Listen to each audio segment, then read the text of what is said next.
महाराष्ट्र के कई शहरों में बीजेपी का ये प्रदर्शन एनसीपी नेता अजित पवार के खिलाफ है। अजित पवार ने पिछले दिनों नागपुर में चल रहे महाराष्ट्र विधानसभा के शीत सत्र में एक बयान दिया था। ये बयान छत्रपति शिवाजी महाराज के पुत्र संभाजी महाराज को लेकर था। अजित पवार ने कहा था, छत्रपति संभाजी महाराज धर्मवीर नहीं, स्वराज रक्षक थे। उन्होंने कभी धर्म की वकालत नहीं की। जब मैं कैबिनेट का हिस्सा था तभी मैंने कहा था कि संभाजी महाराज का नाम स्वराज रक्षक के रूप में लिया जाना चाहिए, धर्मवीर के रूप में नहीं। जो बीत गया उसे भूल जाने में ही भलाई है। पुरानी बातों को याद दिलाने का कोई अर्थ नहीं है। इसके बाद अजित पवार के बयान का चौतरफा विरोध शुरू हो गया। बीजेपी ने पवार से माफी मांगने को कहा। वहीं छत्रपति शिवाजी महाराज के वंशजों ने अजित पवार की टिप्पणी का विरोध करते हुए कहा, अजित पवार को स्पष्ट करना चाहिए कि उन्होंने किस संदर्भ में इस तरह की टिप्पणी की। विषय का अध्ययन किए बिना उन्हें ऐतिहासिक घटनाओं पर टिप्पणी नहीं करनी चाहिए। अजित पवार छत्रपति संभाजी महाराज को स्वराज रक्षक कहते हैं, जो सही है, लेकिन उनका ये कहना कि संभाजी धर्मवीर नहीं थे, गलत है। इतिहासकारों के मुताबिक मुगल सेना संभाजी महाराज को जीवित पकड़ने में कामयाब रही थी। औरंगजेब ने उनके सामने शर्त रखी थी कि संभाजी राजे धर्म परिवर्तन कर लें तो उनकी जान बख्श दी जाएगी, पर संभाजी ने ये शर्त मानने से साफ इनकार कर दिया। 40 दिनों तक औरंगजेब की दी असहनीय यातनाएं उन्हें डिगा नहीं सकी। उनकी आंखें फोड़ दी गयी, हाथ काट दिए गए, चमड़ी उधेड़ दी गयी। संभाजी राजे ने प्राण त्याग दिए पर धर्म नहीं छोड़ा, इसलिए उन्हें धर्मवीर की उपाधि दी गई है।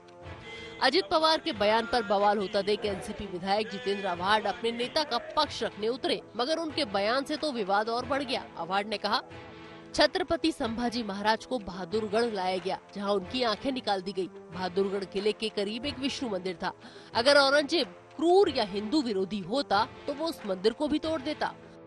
हालांकि बाद में प्रतिक्रिया के डर से आव्हाड ने अपनी बात बदल दी। अब वो कह रहे हैं कि औरंगजेब एक क्रूर शासक था जिसने सिंहासन पर चढ़ने के लिए अपने भाई और पिता की हत्या कर दी थी।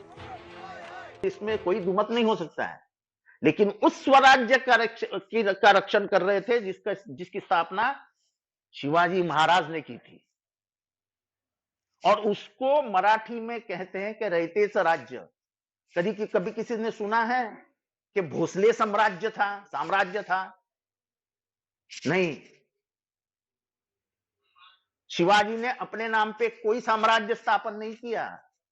उसने कहा कि ये लोगों का साम्राज्य है, और इसके लिए महाराष्ट्र में उसको रयते का राजा बोलते हैं, रयते का राज्य बोलते हैं, द स्टेट ऑफ पीपल। और उन्होंने स्थापन किया वो था महाराष्ट्र धर्म, मराठा धर्म। Maratha as a meaning has limitless boundaries, and he went bravely in front of Aurangzeb, who was the worst. You cannot have a word for him, who killed his own father, who killed his own brother. Awhad के बयान पर पलटवार करते हुए एकनाथ शिंदे ने कहा कि NCP Aurangzeb की तारीफ कर रही है और संभाजी महाराज का अपमान कर रही है। औरंगजेब ने महाराष्ट्र में कई मंदिरों को तोड़ा था और महिलाओं पर अत्याचार किए थे। बीजेपी ने आव्हाड के बयान पर ठाकरे परिवार की चुप्पी को लेकर निशाना साधा। 46 लाख हिंदुओं का कत्ल करने वाला, काशी, सोमनाथ, मथुरा सहित हजारों मंदिर ध्वस्त करने वाला आक्रांता कतई महान योद्धा नहीं हो सकता। वह क्रूर था, क्रूर है। महाराष्ट्र की भूमि पर जयकारा केवल होगी छत्रपति शिवाजी महाराज और छत्रपति संभाजी राजे की, न किसी आक्रांता की। ये राष्ट्रवादी दल के नेता कान खुल करके सुन ले। हैरानी तो इस बात की है कि यह बयान सुनने के बाद भी उद्धव ठाकरे, आदित्य ठाकरे इनका खून खोलता नहीं। इनकी खामोशी, इनकी चुप्पी इस बयान को दुर्भाग्य से समर्थन दे रही है। इतिहास में कहा जाता है कि जब तक संभाजी महाराज जीवित रहे, उन्होंने मराठा साम्राज्य की 1 इंच जमीन पर औरंगजेब का कब्जा नहीं होने दिया। औरंगजेब ने उनके लिए कहा था कि काश उसका एक भी बेटा संभाजी जैसा हुआ होता। संभाजी मात्र 9 साल की कम उम्र से ही शासन की कठिन डगर पर चलने लगे थे। जब औरंगजेब ने शिवाजी महाराज को धोखे से गिरफ्तार किया था, उनके साथ संभाजी भी थे। संभाजी को न केवल युद्ध कौशल में महारत हासिल थी, बल्कि कई भाषाओं और साहित्य पर भी उनकी पकड़ मजबूत थी।